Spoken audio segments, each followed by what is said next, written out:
Hey everyone, you're listening to Party Time, My Golf Story with Kevin Walsh and whatever special guest he has today. You can check me out on episode 9 of the podcast. Today I'm wearing Grayson clothes while I'm out practicing because I believe in look good, play good. And follow me on Instagram, Sophia Warren Golf, and hope you enjoy the rest of the show.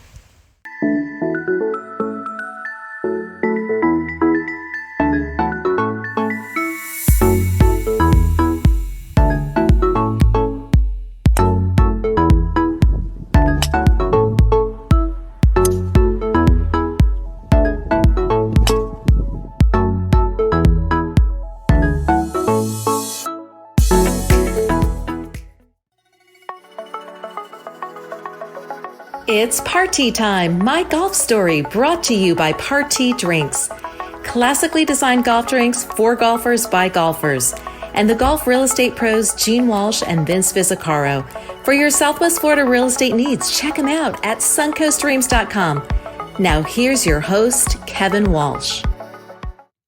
Hey, what's going on? Welcome to the program. We have another good show for you. I think I say that at the beginning of every show as if what? Are we not going to have a good show? Or are we not going to have a good guest?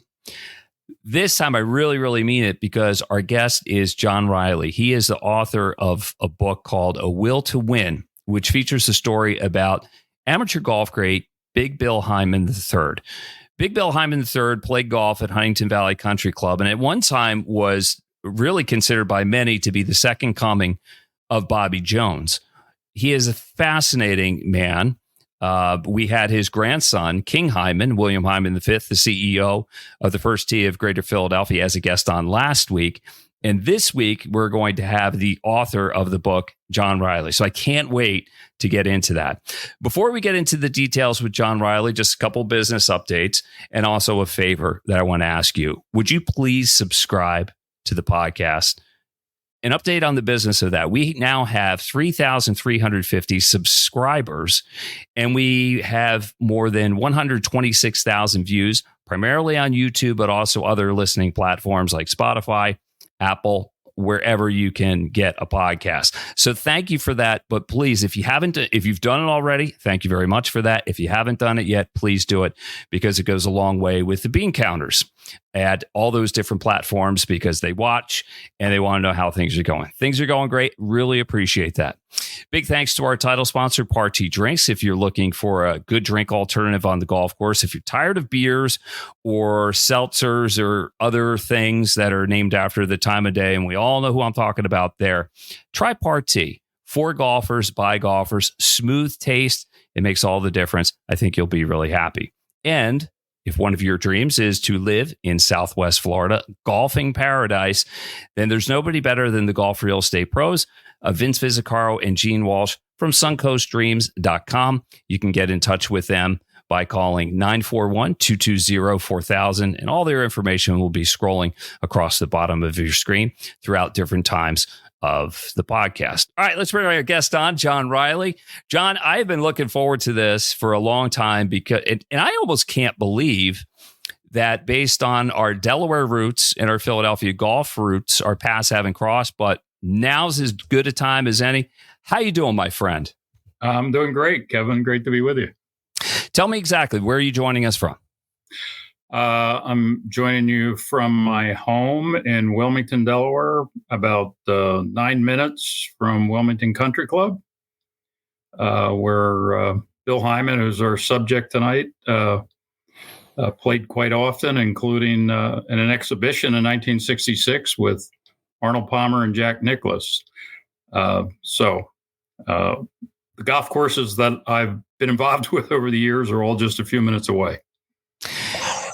Philadelphia, and I think in a lot of ways, northern Delaware, the greater Wilmington area, is forgotten by some, but we're going to remind them of some of that history, Bill Hyman's role in it, Arnold Palmer's role in it, your role in it, largely as a caddy at Wilmington Country. I love talking to existing caddies or former caddies, but give me a feel for where exactly you grew up and what the old neighborhood was like.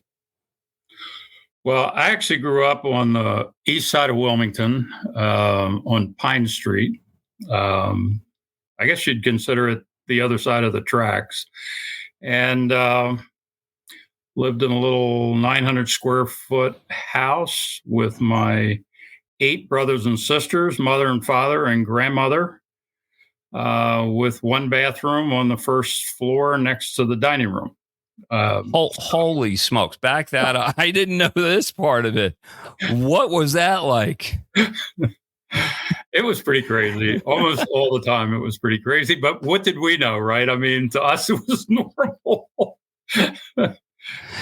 It was what it was back at the time. Where does your golf journey begin? We'll get into the book in a little bit. I want to get into the caddying. But when did golf, for all its intents and purposes, start for you, and where?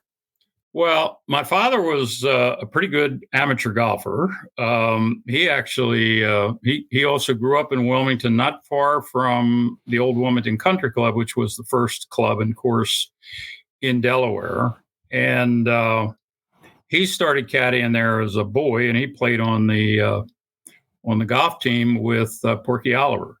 So my father was always into golf, and from the time I can remember, we were going to some golf course. The course nearest to our home was a little over 1.5 mile walk.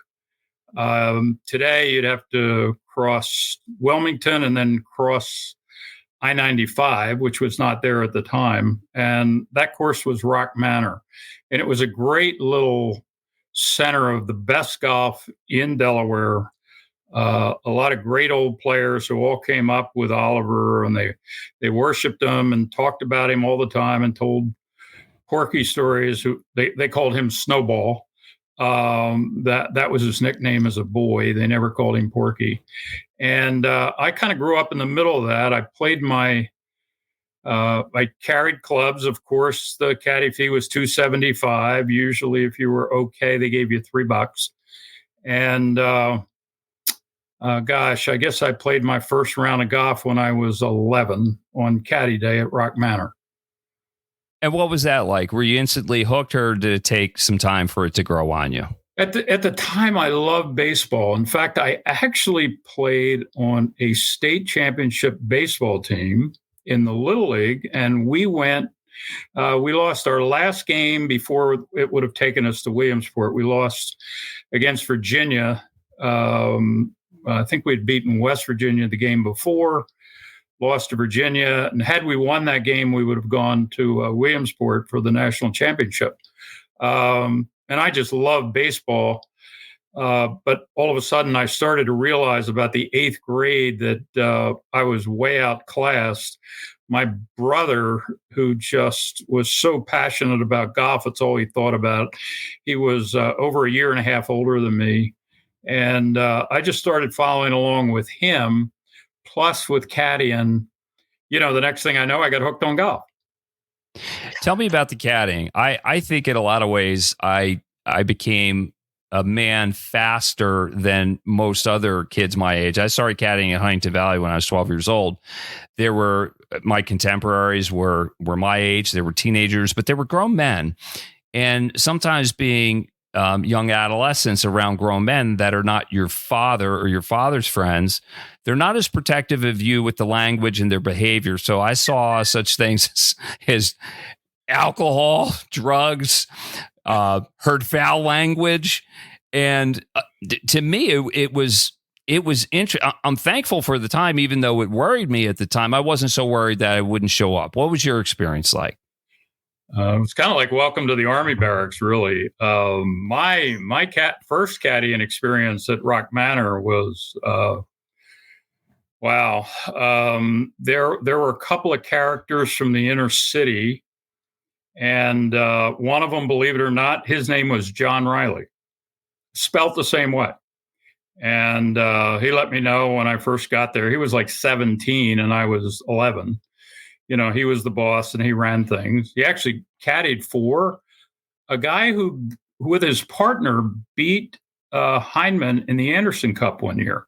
Heineman and Bucky when they were defending champions. So he was multi-time state champion in Delaware. And Big John caddied for him. He was a big guy. And he kind of took me under his wing from the start. And he said, I will be John R. from the city. You will be John R. from the suburbs. Well, the suburbs was I lived 12 feet outside of the city, basically in a car lot below Market Street. So that was how I kicked it off. And then I went from there to Wilmington Country Club, which was another cultural experience, to say the least. I was 14. The South Course just opened that year. On the one hand, you had a membership that half of whom were DuPonts or related to the DuPonts. And then in the Caddy Shack, we were divided between about 100 Italians from Little Italy and about 20 refugees named Reilly and Murphy, every last one of us. I think I had four brothers and 12 first cousins that were caddies at Wilmington Country Club, and my uncle. Holy smokes. So it was like the family business in a lot of ways. And when you talk about the Italians, for those that are not familiar with Wilmington, there's a Little Italy. And man, if you want a good Italian meal. Little Italy. Yep. Oh, it's fantastic. Well, because I lived in Wilmington from 2003 until 2008, and apparently there's another Reilly that's not related, but he's your best friend and was the subject of your book. He lived in my neighborhood, Kevin Reilly, the Eagles linebacker, Webster Farms. Webster Farms. I mean, Kevin's my closest friend in the world. It's a wonder we didn't bump into each other sometime. Did you enjoy the caddy experience, or did you just do it because it was work? Or because for me, I thought like I was sort of getting paid to play. I always found it fun, and I like being outdoors and being around people. What was your experience like? It was definitely different for my brothers and I. We were, we had a hard time making ends meet as a family. And we had to bring home something. And at Wilmington, I think when I was 14, I was probably already carrying 2 bags. It was hard work for me. I didn't weigh 100 pounds, skinny as a rail. And it was tough. But over time, you started to meet certain members. Some folks were kind and kind of mentored you. And overall, I wouldn't trade the experience for anything. But honestly, in those early years, it was just hard work, and it was hard to go home if you sat around for 6-7 hours and you didn't get a caddy job. I mean, you knew by about 1 o'clock you weren't going out. And my brother and I would typically hitchhike back down the Kennett Pike and walk the rest of the way home. So wow. It was disappointing. Oh, I've been there. Yeah, you sit around, there's no work, and then there's what are you going to do? But you had the pressure of like having to provide for your family. Sorry, there was a call coming in. I got to mute that. How much can you get into that? Like, how much did you share of your caddy proceeds with mom and dad? We handed over whatever we made. I think my brother was a little more clever at squirreling it away than I was. But if I carried 2 bags and made $10, I handed over the $10 when I got home. My father, certainly my mother would always give me back $1 or $2. Mm-hmm. My father, maybe. So he might not.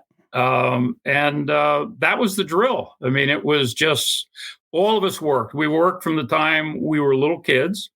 We had paper routes. My sisters worked at the local cleaners. We took every odd job that there was to take. We shined shoes for the salesman up in the car lots.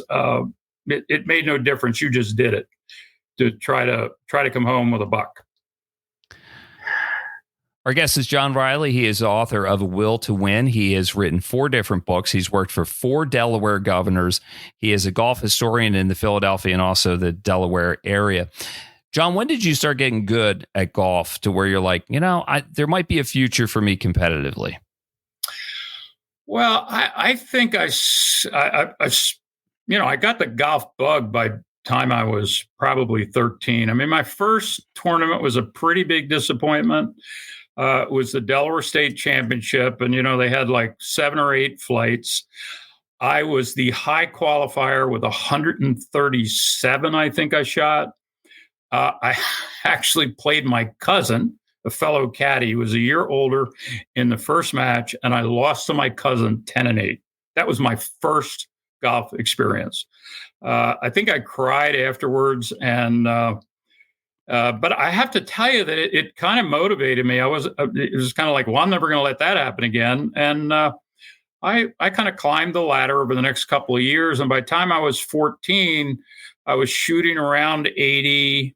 I made the high school golf team. And then all of a sudden at age 16, I played in the state championship and in the qualifying, I finished 15th in the state. I mean, I beat every member of the University of Delaware golf team. And I started to think, wow, I can do this. Later that summer, I qualified for the International JC Championship, going up against the likes of Hale Irwin and Jerry Hurd. And, so I was not very competitive, but it was a hell of an experience. And then you went to University of Delaware. Did you have other options, or was that your best shot? Well, that was kind of it. I actually received letters from Ohio State and West Point. And there used to be a show on TV in those days about West Point. And I watched that enough to say, I don't think I want to go to West Point. I don't even think I want to go in the Army. And of course, that would end up happening regardless, because I forgot about the draft. And anyway, I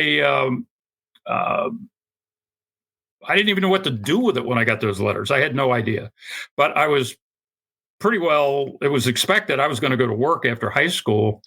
And I didn't even think about college. And then one day, a priest at Salesianum, Father Kenny, it was probably about 2 weeks before graduation, stopped me in the hallway and he said, "What are you doing about college?" And I said, "Oh, Father, I can't go to college." He said, "You're going to college." And he took me down to his office. He had me fill out loan forms for a national defense loan, which they had at the time, the federal government. So I ended up applying for a loan. I no sooner sent the paperwork into the University of Delaware and the state championship rolled around just a couple of days before school ended. And I finished second in the qualifying for the state championship, once again, beating everybody on the University of Delaware golf team. And it was big headlines in the paper. And it was an exciting experience for me. And the next thing I know, the golf coach at the university comes up to me and says, "I want you to play for me." And, as they said in Casablanca, Humphrey Bogart, this will be the beginning of a great relationship. And Scotty became really like a father to me over 4 years of college, and I enjoyed my college experience. I was a pretty good match play player. I won 40 of the 50 matches I played in college, and that was playing first man most of the time. So I played most of the best players in the Middle Atlantic. But it wasn't all that hot after that. But it was a lot of fun while it lasted, and it was from there into the Army. And in the Army, I did win the Fort Knox Open, so that was a lot of fun. Oh, that's cool. That's cool. Did golf in the military carried some currency, because if you were good, I know some commanding officers at bases would maybe let you play a little, because I know a couple of guys. Well, Bucky Hyman, he won the Armed Forces Championship. He won the second Army Championship. Yeah, and not only that, the day that Bill led all qualifiers for the U.S. Amateur that was played at Southern Hills. Trying to remember the year, but anyway, the day that he led the qualifier in Philadelphia, Bucky took a pass from the Army and led the qualifier in Baltimore. I don't think too many people know that. It's pretty amazing. A father and son led the U.S. Amateur qualifier in different cities on the East Coast. That's cool. And just for the benefit of people that don't know intricately what we're talking about, Big Bill, who we're going to get into, he was William Hyman III. Bucky Hyman was William Hyman IV. And our guest last week was William Hyman V. All right. So a lot of Williams. That was really complicated when I went to write this book. Let me tell you, everybody was Bill. Keep it track of it. Well, now right. King is Bill, like professionally, people know him as that. But those of us of a certain age, if you're 55 on down, he's king to us, and people will know what you're talking about. You mentioned a couple golf names around the Wilmington area, and I want to marry. You brought up Arnold Palmer and his relationship in Wilmington. It really is based with his relationship with Howdy Giles. Who is Howdy Giles, and what did he mean to Arnold Palmer? This is so funny because I was at graduation activities for my granddaughter the last couple of days at the University of Delaware. And I got home and I told my wife, I said, I need to get out. I'm going to, about 3 or 4 o'clock on Saturday, I go over to the practice tee at Wilmington and I get down to hit balls, and who's on the tee hitting balls next to me but Howdy. So I said, Howdy, I just got this list of questions, and one of them is about you for a podcast coming up. So anyway, Howdy has been a longtime friend and my dentist. More importantly, he was Arnold Palmer's dentist. Okay, back that up. How did he become Arnold Palmer's dentist? So, it's funny. I'm not going to get this story perfect, even though I've probably heard it I don't know how many times. Howdy just... You don't have to get into the details, but he just became his dentist, like not out of the blue though. I mean, this was a plan. I mean, Howdy wanted to become Arnold Palmer's friend, and he and Carolyn, his wife, started going to the Masters every year, and they would exclusively follow Arnie. And Carolyn developed a friendship with Winnie by always following Arnie. And one year, Winnie invited them, I think it was really when Bay Hill was just first opening, to come down and visit them. And it just sprung from that. And the next thing you know, I guess Arnie's dentist may have died or retired out in Latrobe. And Howdy gets the call, and he becomes Arnie's dentist. Well, Howdy also was an amateur photographer, really became a professional photographer who just didn't get paid. And he took like 250,000 photographs of Arnold Palmer during his life. And some of my best stories involve Arnie and his photographs and being in the dentist office. I've sat in a little tiny office, knee to knee with Arnold, interviewing him in Howdy's office. His office isn't much bigger than your desk. So what's the bar that Howdy owns? Stanley's.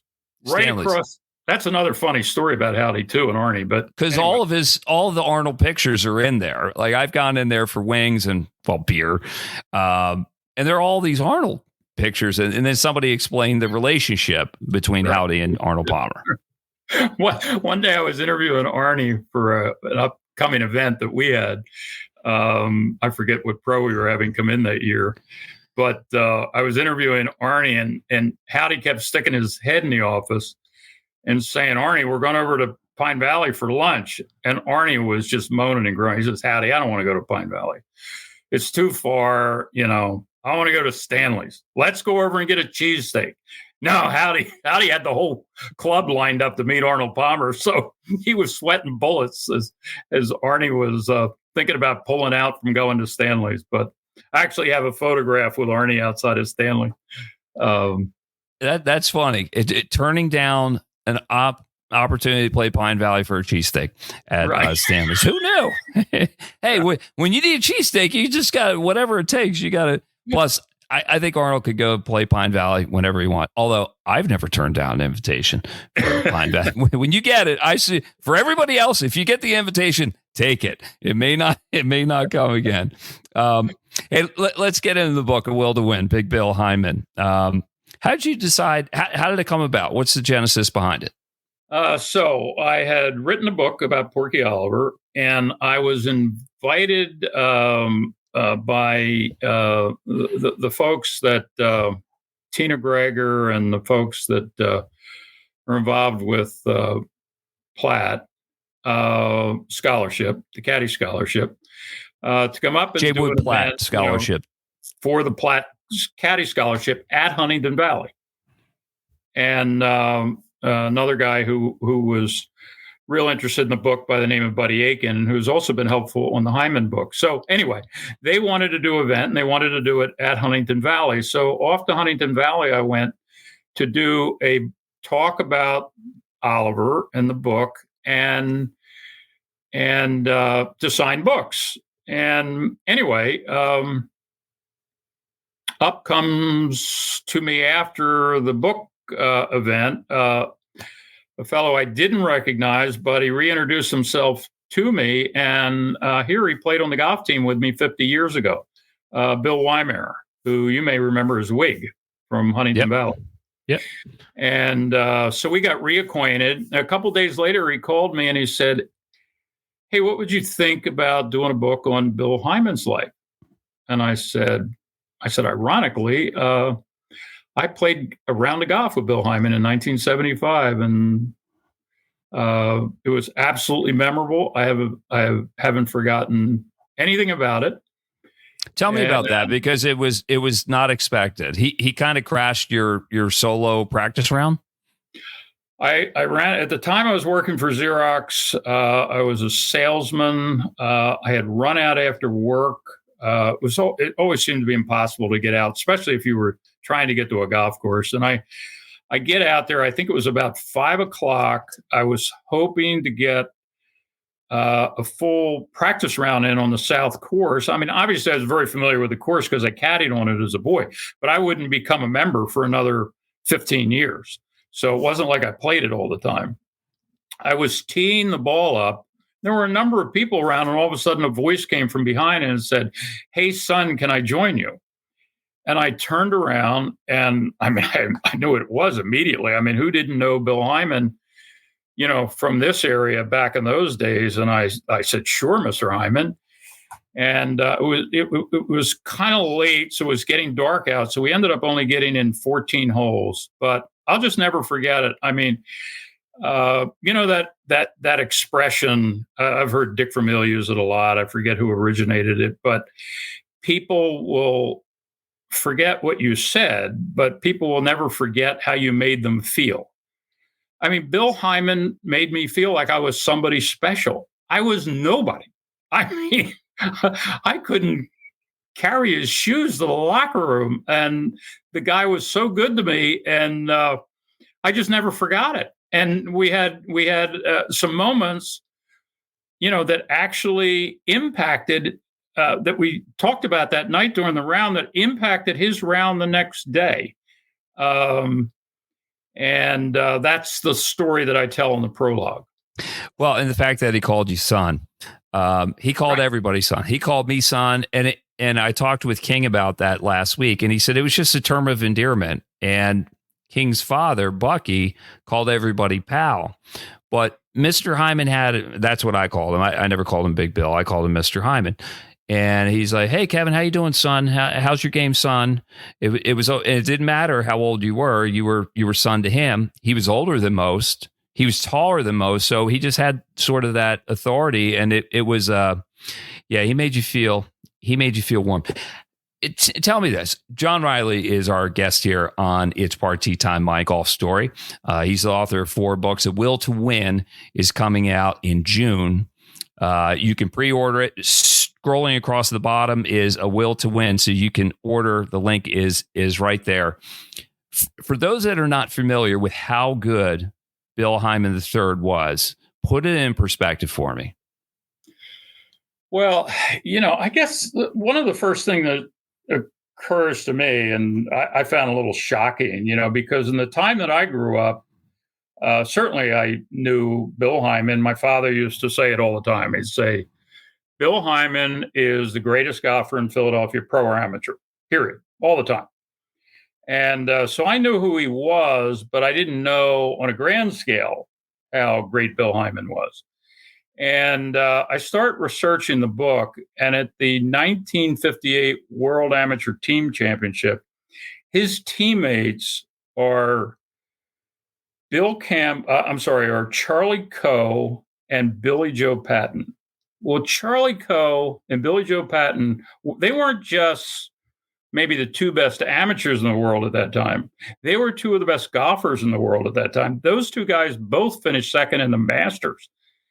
And on the last day, in just terrible weather, wind, cold at St. Andrews, with the World Team Championship on the line, Bill Heinemann beat those two by 6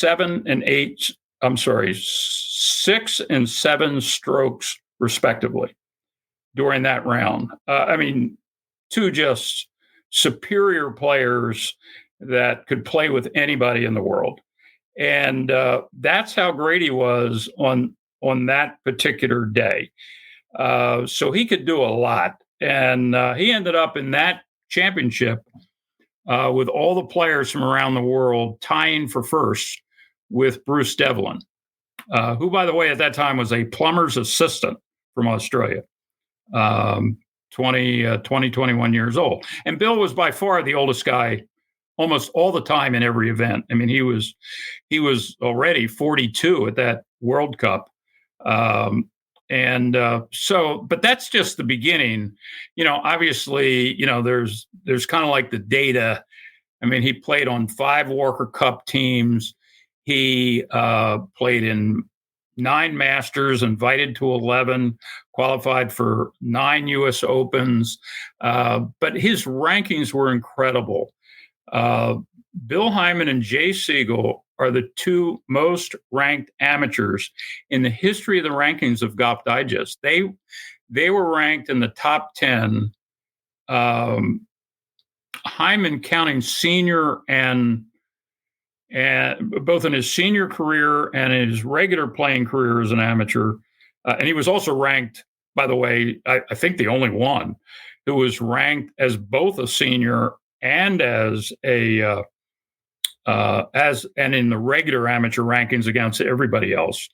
But they were ranked, the 2 of them, more than anybody in the history of the rankings. And Hyman was actually ranked 20 times in the top 10, Jay Siegel 15 times in the top 10. Now, Hyman's included his senior years. But, I mean, that just gives you an idea. I mean, he was at the absolute top of the top of golf all those years. Yeah, and what a lot of people can't wrap their heads around in today's world, because it's all about pro golf and those world golf rankings. But back when he was in his prime, some of the best golfers in the world were amateurs, because there was really no money in pro golf. That's correct.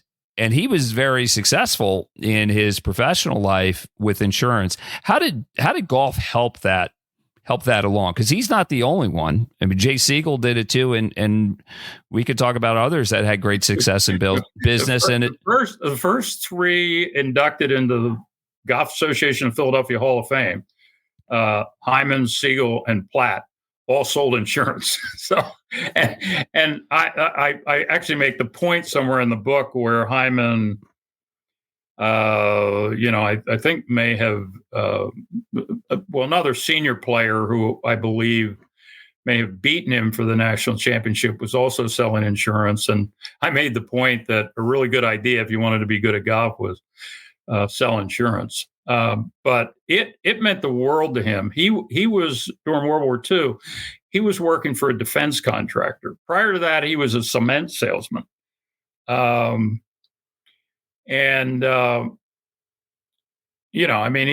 was like a regular working guy. And after he lost his job, he was actually at the professional tournament in 1945, playing in it. At that time, I think it was the Inquirer Open.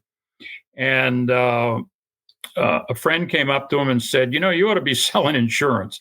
And he ended up, if you remember the name Mel Dickinson, one time Mel, I think, was president of Pine Valley.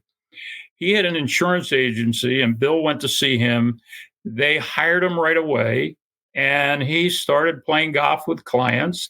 And he found out he had time. He had time to play golf when he was selling insurance, but also better hours than he had. He also ended up being able to begin to play national golf Here he is in his mid to late 30s, and he began to play national golf because he could get away now. He didn't work an 8 to 5, 9 to 5 job. So in that sense, it was, probably the best thing that could have ever happened to his golf career.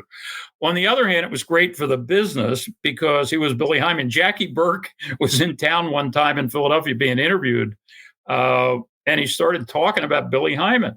And he said, it's hard to make money on the golf tour. Not many guys make money on the golf tour.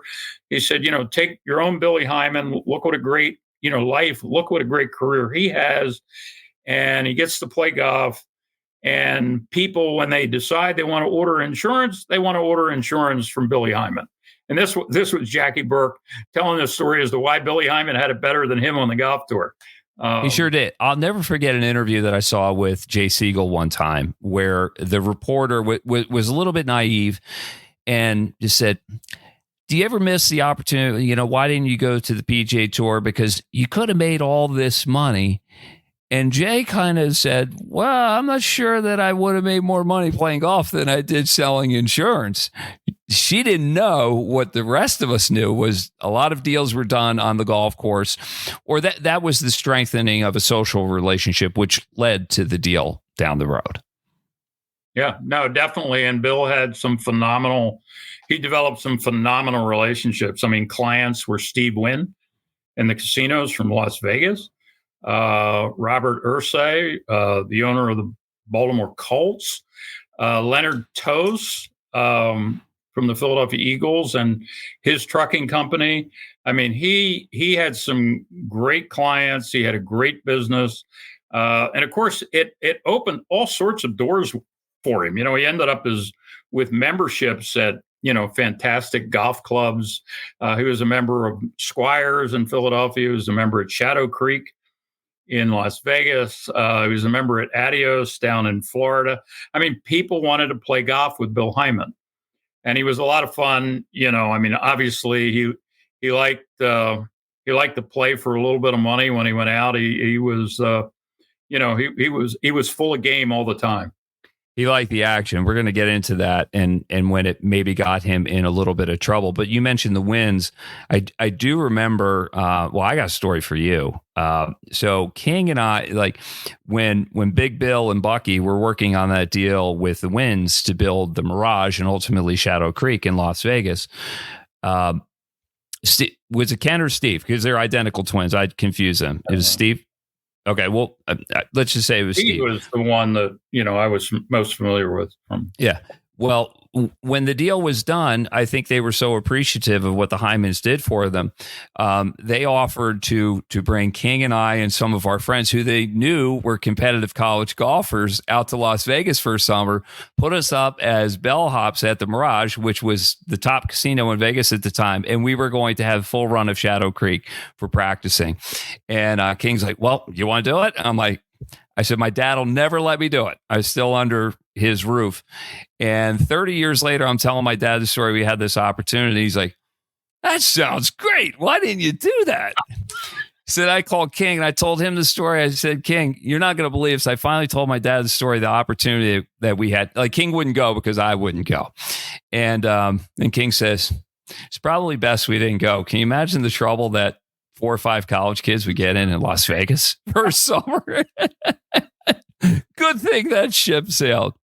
John Reilly is our guest. He is the author of A Will to Win, the story of Big Bill Hyman III. You mentioned a couple names, Gary Player, Jack Nicklaus.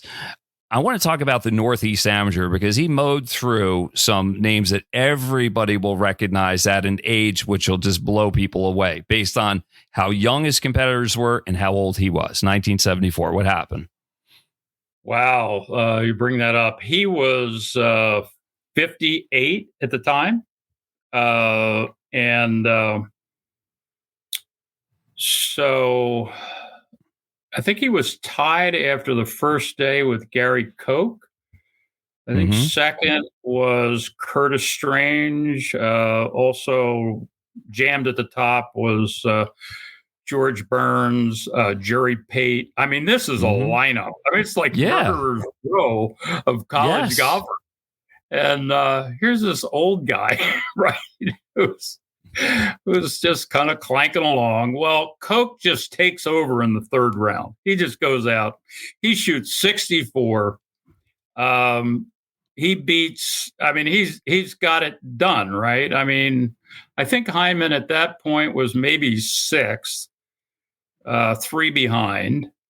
And the way I wrote it in the book, I said, he must have woken up that morning with a smile on his face because he could hear the wind howling outside, And one thing you know about Bill Hyman is he was one hell of a wind player. And I mean, I think it just had to do with the fact that he just struck the ball so purely, so solidly, more so than almost anybody. I have a feeling that was maybe part of the reason of the connection with Hogan.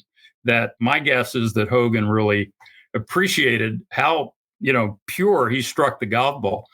And anyway, he goes out, and by the end of 9, he's already caught Gary Koch, and everybody else has fallen by the wayside. And Koch battles back. I think they get to the 17th hole, and just a huge blowing breeze comes up. And I guess Koch hits a screaming hook out onto, I can't think of the name of the road next to Wanamaisa there, but out of bounds he goes. By time they finish the hole, they're tied. And they go to 18, and I can't. Maybe it was 18. I just forget, exactly how it played out. But all I remember is Bill took, I think it was a 2-iron or a 3-iron, and he said he hit his jam shot. He just had shots that he knew how to hit under the wind. That I think, as good as these kids were, they weren't there yet. They just weren't there yet. And he easily walks off with a win in the Northeast Amateur. I mean, it was just incredible. I mean, the Golf Digest ranked him as the 4th ranked amateur in the country that year, 58 years old. The next oldest guy, I think, was Vinnie Giles, was 32 years younger than he was. It's incredible. He's a late bloomer. And that wasn't the only one. Then Lanny Watkins was having an incredible run until he met Big Bill Hyman in the North-South Amateur. What happened there? And what was Lanny's hot streak leading up to it? Well, Lanny, Bill, I think Bill went up against Lanny head-to-head, 2 Walker Cups, probably as much as anybody. I'm going to say 67, Watkins was going into his freshman year at Wake Forest, and they were tied after the first round of the Sonny Hanna. And I think by the 4th round, I think Bill was sitting down the list 3 or 4 behind in maybe 6th or 7th place. He shoots 66 the last day. I mean, he blew past Watkins and everybody, and he ties Gary Cowan, who's national amateur champion that year at Marion, and he knocks off Cowan on the first playoff hole. I interviewed Cowan for the book. He was great. But anyway, he met Watkins 3 years in a row in the North-South. Now, he only won the one, but the time he won, that was the year that Watkins won the Southern Amateur, the U.S. Amateur, the Western Amateur. I mean, I think he was by far the best amateur in the country. And he meets Bill at the North and South, and Bill bumps him off 4 and 3. And I interviewed Lanny. Lanny was a great interview. I mean, he said, "Oh, what a surprise! How much profanity was in that interview?" It was. Did you have to clean it up? I said, "Well, we were on the phone for 45 minutes, so there must have been 45 beauties that he dropped." You want good stories, talk to Lanny, because he's going to tell you how it really happened and what was really said, right? He just cuts loose. I mean, he says, "Oh, I don't think he liked me. I don't think Bill Hyman liked me." Well, Bill Hyman was like the nicest guy in the world. He liked everybody. He goes, "I think he just thought I was a cocky kid." I mean, well, he was. Of course Maybe the cockiest kid that ever played golf. He was the cockiest pro that ever played golf. What would we expect? I tell you, he was very gracious. I asked him about the Walker Cup because, the Walker Cup in 71, now Bill's the oldest guy to ever play in the Walker Cup. He's 55 years old. It's the first Walker Cup they lose in 38 years, 36, 38 years. It's the first match that Hyman ever loses on the very last hole. And he's the very last guy out there who can get a tie. Now, it actually ended on 17 because he was one down going into 17. But anyway, I asked Lanny, I said, did Hyman get the blame for that? He hell no, we all played terrible. I mean, he says, only Kite and I won our match. Everybody stunk. He kind of he was something. There was more to it than that. Some of it you'll read about in the book. John Reilly is the author of A Will to Win. He is our guest here. John, we're getting tied up against time, about 45 minutes. Can you come back? Can we do a part 2 of this before we wrap it up for the day? If anybody wants to hear it, I can keep talking. Okay. All right. Let me put a bow on this. So we're going to do part 2 with John Reilly, the author of A Will to Win. So first, let me thank some of our sponsors here. First of all, our title sponsors, Party Drinks. If you're looking for an alternative beverage on the golf course that is not named High Noon or White Claw or something like that, Party is absolutely the drink for you. And if your dream is to live in a golf resort style community in Southwest Florida, the Sarasota area, there's nobody better than the golf real estate pros of Gene Walsh and Vince Visicaro, suncoastdreams.com. For John Reilly, I'm Kevin Walsh. We'll see you again for part 2 on the next edition of It's Party Time, My Golf Story. See you, Kevin.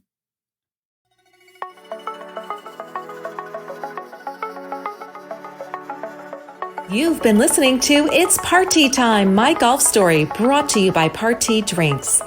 Classically designed golf drinks for golfers by golfers, and the golf real estate pros Gene Walsh and Vince Visicaro. For your Southwest Florida real estate needs, check them out at suncoastdreams.com or call 941-220-4000.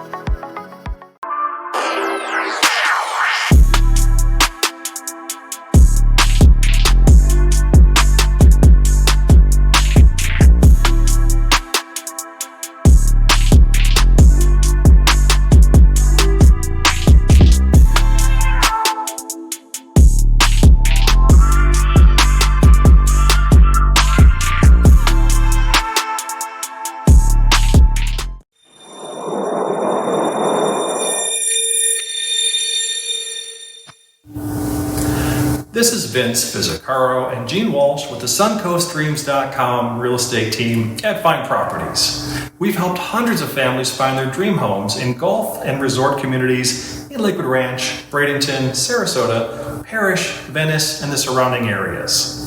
Let us be your guides to finding your dream home here as well. Learn more at suncoastdreams.com or call us at 941-220-4000.